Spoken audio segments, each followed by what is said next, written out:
ఈరోజు కరీంనగర్ నియోజకవర్గ విస్తృత సమావేశం. ఈ యొక్క విస్తృత సమావేశంలో మండలంలో టౌన్ నుంచి వచ్చేసిన మా కుటుంబ మా కుటుంబ సభ్యులు బీఆర్ఎస్ పార్టీ కుటుంబ సభ్యులకు మీ అందరికీ శిరస్సు వంచి నమస్కారం చేసుకుంటూ స్వాగతం పలుకుతున్నాను. ఒకటి కాదు, 2 సార్లు కాదు, 3 సార్లు కాదు, 4 సార్ల నన్ను గెలిపించారంటే అది మీరే. మీరు ఏవట్టి ఇక్కడ నేనున్నా. ఈరోజు గెలిచింది నేనే కావచ్చు, కానీ ఈ గెలుపు మీదే.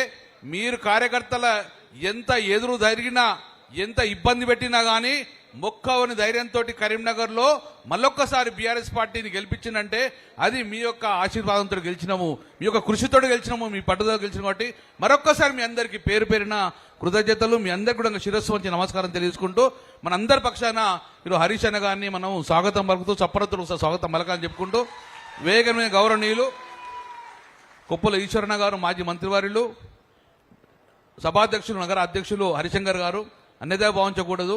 వేదిక మీద ఉన్న మాజీ ఎమ్మెల్యేలు రవిశంకరన్న గారు, రసమైన గారు, కొండ రవీంద్ర గారు, ఎర్రలు శ్రీనివాస్ గారు, ఎక్కువ మా జీవి రామకృష్ణ గారు, వేదిక నుంచి మా గౌరవ కార్పొరేటర్లకు, మా బీఆర్ఎస్ పార్టీ కుటుంబ సభ్యులకు మీ అందరికీ పేరు పేరున నమస్కారాలు తెలియజేసుకుంటున్నాను.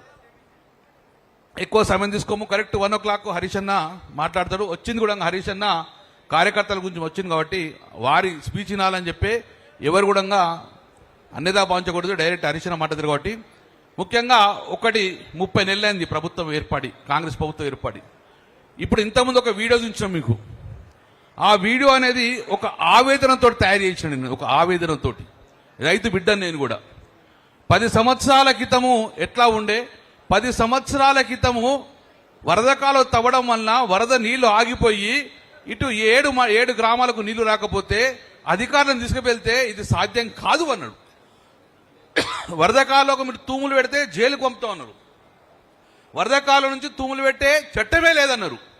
వరదకాలం నుంచి నీళ్ళు అట్టయిపోయినాయి కాబట్టి మీ భూములు ఎండిపోయినట్టే, ఇక ఎడారిని మాట్లాడదాం అని చెప్పేసి ఇష్టానుసారంగా మాట్లాడినాడు. అప్పుడు సుదర్శన్ రెడ్డి మంత్రి గారు 2009లో మేము పోయినప్పుడు సుదర్శన్ మంత్రి గారు మీ భూములను ఎడారిగా మారిపోతే తప్ప కానీ వరదకు వాళ్ళకు తూములు పెట్టనియమో చట్టంలో లేదు అని చెప్పేసిండు. తర్వాత ఏదో బలవంతంగా కొట్లాడి గిట్లాడి యాన్ చేస్తే ఒకటే తూము పెడతాం కానీ ఆ తూము చాలా పైన పెడతామని చెప్పేసారు. ఆ తూము ఎట్లా పెట్టుదామంటే ఈ నీళ్లు అటుపోతే తప్ప కానీ వరదకాల నీళ్లు ఈ ఊళ్ళకి రావు. ఈ తూమా కాదు, తెలంగాణ వస్తుంది, కొట్లాడతాం. తెలంగాణ రాష్ట్రం వచ్చిన తర్వాత మా తూములు మా నీళ్లు తెచ్చుకుంటామని చెప్పేసి మళ్ళీ 2014లో తెలంగాణ వచ్చింది. చూసినాం, తెలంగాణ రాష్ట్రంలో కొట్లాడ చూసినాం, తెలంగాణ వచ్చింది. కొన్ని మచ్చుకు వీడియోలు మొత్తం పంపినాం. 2014 తెలంగాణ వచ్చినాక 1 గంట కూడా ఆలస్యం చేయలేదు. పోయినాం, హరిచందన్ కలిసినాం, ఇరిగేషన్ మంత్రి.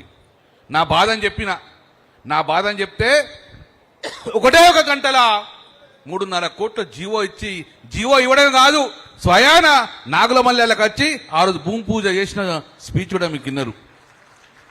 2015 సంవత్సరంలో 15 సంవత్సరాలు ఇబ్బంది పడ్డాము. 15 రోజులలోపు జీవో తీసుకొచ్చినాము. జీవో తీసుకురావడం కాదు, ల్యాండ్ ఎక్విజిషన్ బిల్లు ఇచ్చిండ్రు. డబ్బు లేకపోతే డబ్బులు డిపాజిట్ చేసి కాలువ తవ్వించి నీళ్లు నింపితే అక్కడ కాళేశ్వరం ఎక్కిన నీళ్లు నాగులమల్లెలు దిగింది. ఆ రోజు మనం అందరం చూసినాం. ఆ రోజు 7 గ్రామాలలో పొలాలు అమ్ముకొని పోదామన్న సమయంలో మళ్ళా 7 గ్రామాలు మొత్తం కూడా కరకలాడుతున్నాయి. మొన్న మేము కాంగ్రెస్ ప్రభుత్వం వచ్చింది, మళ్ళీ వేనం బద్దిపల్లి గ్రామాలస్తులు అందరూ ఎడుతుండ్రు. వ్యవసాయం ఎట్లుందంటే వ్యవసాయం ఏం చేస్తాం సార్, మేము ఏం మాట్లాడతాం, ప్రభుత్వం లేదు, ఇంతవరకు నారు అలకలేదు అని చెప్పిర్రు. అదేంది రోహిణి కార్తె వచ్చింది, మా తిరుపతి ఉన్నాడు, మా రాజేశ్వరుడు, రోహిణి కార్తె వచ్చింది ఇన్ని రోజులే నారయ్యవా అన్నాం. రాజశేఖర్ ఉండే అంటే ఏమన్నాడు, నీళ్ళెక్కడి సార్, మొన్ననే పత్తి వేసినాం మాడిపోయినది, ఇదెత్తడో మాడిపోతాయి కదా, నీళ్ళ సంగతి ఏంటంటే మరి చెప్పరానేమంటే ఏం చేయాలి సార్, వరదకాలం బంద్ అయింది సార్ అన్నాడు. తెల్లారే తుమ్ము చూస్తాను పోయినాం అందరం, వరదకాలం బంద్ అయింది. అల్టిమేట్ ఇచ్చినాం, వారం రోజుల లోపల నువ్వు ఎట్లా చేస్తావో చేయి, కాళేశ్వరం జలాలు ఎట్టి బస్సులో కిందికి పోకూడదు, కాలువ అడ్డకు కాలువకు కాలడ్డం పెట్టి నువ్వు ఎల్లంపల్లి నింపి మాకు నీళ్ళు ఇవ్వాలి. గతంలో జరిగినట్టు అంటే ఎక్కడ సోయి లేదు, ప్రభుత్వం పట్టించుకోలే. అందుకే మళ్ళా మహాధరణ పెట్టినాం రైతులతోటి. తుమ్మకాడ కూర్చున్నాం, ఇక నన్ను నిలిస్తావా అంటే ఇచ్చే పరిస్థితి లేదు. ఇది ఆ రోజు హరీష్ అన్న దృష్టి కూడా తీసుకెళ్తున్నాం ఇప్పుడు మేము. మరి ఏంది ప్రత్యామ్నాయం అంటే 7 గ్రామాలు మళ్ళా భూములు గ్రానైట్ కంప్లకు ఇచ్చుడేనా, లేకుంటే పంట పండుతుందా, పండే పరిస్థితి లేదా? ఇది ఈరోజు హరిచంద్ర దృష్టి. ఒకటే డిమాండ్ పెట్టిన హరిచంద్ర ముందట ఇప్పుడు మేము కూడా కన్నెపల్లి పంప్ హౌస్ ఎందుకు ఆన్ చేయవు? కన్నెపల్లి పంప్ హౌస్ ఎత్తే నీళ్ళు వస్తాయి. నువ్వు ఆన్ చేయకపోతే మేము అందరం కూడా పోయి హరీష్ అన్న, మేము కేటీ అన్న, బీఆర్ఎస్ పార్టీ పోయి ఆన్ చేస్తా ఉండడం హెచ్చరించినాం. లేదు అంటావు. మిడ్ మానేర్లో ఇది వరద కాలం నీళ్లను మోటార్లు పెట్టి గుంజుతామని చెప్పినాం. అయినా ఇప్పుడు ప్రభుత్వం ఇంత స్పందన లేదు. నన్ను దిట్టుడు తప్పగా నీ స్పందన లేదు. అందుకే మా హరీష్ అన్న ఒక డైరెక్షన్ ఇవ్వండి. ఆ డైరెక్షన్ అంటే రైతులకు నీళ్ళు ఎట్లా అందాలో. దీంతో పాటు కరీంనగర్ రూరల్ మండలం ఇది వరద కాల్చి నీళ్ళు వస్తే అది ఎస్ఆర్ఎస్ నుంచి రావాలి. ఎస్ఆర్ఎస్పి జాట లేదు.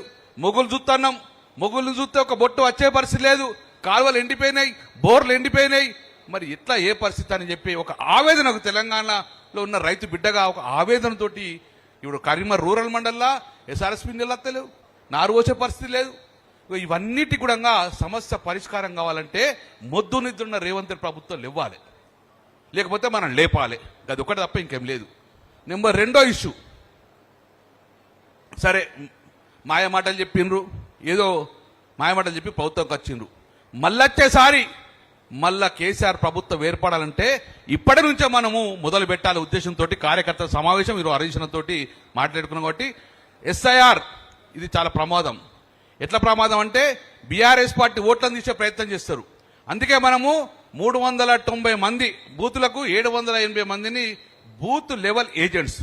మీరు బూత్ లెవెల్ ఏజెంట్స్ కాదు, ఈ రాష్ట్రంలో మళ్ళా బీఆర్ఎస్ పార్టీ తీసుకొచ్చే ముఖ్య నాయకులు మీరే. అక్కడ ఓటు కట్టడి చేసి మన కార్యకర్తల ఓటు మనం రాసుకొని దొంగ ఓటు తీసుకొని ముందు ఎత్తే అది రేపు రాబోయే కాలంలో మన పార్టీకి ఉపయోగపడతాం. కాబట్టి బిఎల్ఏలకు ఆ దిశానిర్దేశం చేసే విధంగా మా హరీష్ అన్న చెప్పాల్సి కోరుతున్నాం. తర్వాత ఇంకోటి ముఖ్యంగా చివరిగా ఒకటే అంశం, కేసులు. ఎన్ని కేసులు పెడతారమ్మా? ఎన్ని కేసులు పెడతారు? కరీంనగర్లో ఎమ్మెల్యే క్యాంప్ ఆఫీస్ అంటే అది గవర్నమెంట్ ఆఫీస్. దాని మీద దాడి చేస్తే ఇంతవరకు కేసు లేదు. మొక్కుబడి తీసుకొచ్చిండ్రు, వచ్చి ఛాయ్ జ్యూసులు ఇచ్చి పంపించేసిండ్రు. 5 లాండ్ ఆర్డర్ ఎక్కడుంది? శాంతి భద్రతలు ఎక్కడున్నది? 5 దొంగలు కరీంనగర్ నగరంలో తుపాకులతో సైర విహాన్ చేసి పిఎంఈ జ్యువెలర్లో నెక్లెస్లు ఎత్తుకపోతే లేదు, పట్టుకొచ్చే పరిస్థితి లేదు. కానీ మొన్న ఒక దేవాలయంలో కట్టుకున్న దేవాలయంలో విగ్రహాన్ని దొంగతనం చేసుకోకపోతే కేసు లేదు. ఆ విగ్రహాన్ని మేము తీసుకొస్తే మా మీద కేసు పెట్టిండ్రు. ఇటువంటి పరిస్థితుల్లో కక్షసాధింపు ధోరణి ఉన్నది. కాబట్టి ఒక్కటి మాత్రం చెప్తున్నా, ఇంకా కేసులు పెడతారు కావచ్చు. దయచేసి సోదరులారా, కేసులకు భయపడకండి. కేసులు అనేది మళ్ళీ మన ప్రభుత్వం వస్తుంది. ఒక పెన్నుపోటుతోటి మొత్తం కేసులు కూడా తీసే బాధ్యత ఉండగా మా ప్రభుత్వం తీసుకుని చెప్పుకుంటూ ఈ దిశా నిర్దేశం చేయాలి. గత వారం రోజుల నుంచి చూస్తున్నాం, క్యాడర్ మొత్తం బాధపడుతున్నది ఏంది కేసులని. అందుకే ఈరోజు హరీష్ అన్న రమ్మన్నాం. హరీష్ అన్న మా అందరి క్యాడర్కు బలో చేకూరని చెప్పుకుంటూ మనస్ఫూర్తిగా మనం హరీష్ అన్నను మాట్లాడాల్సిందిగా చప్పట్లతోటి స్వాగతం పలకాలని కోరుకున్నాం.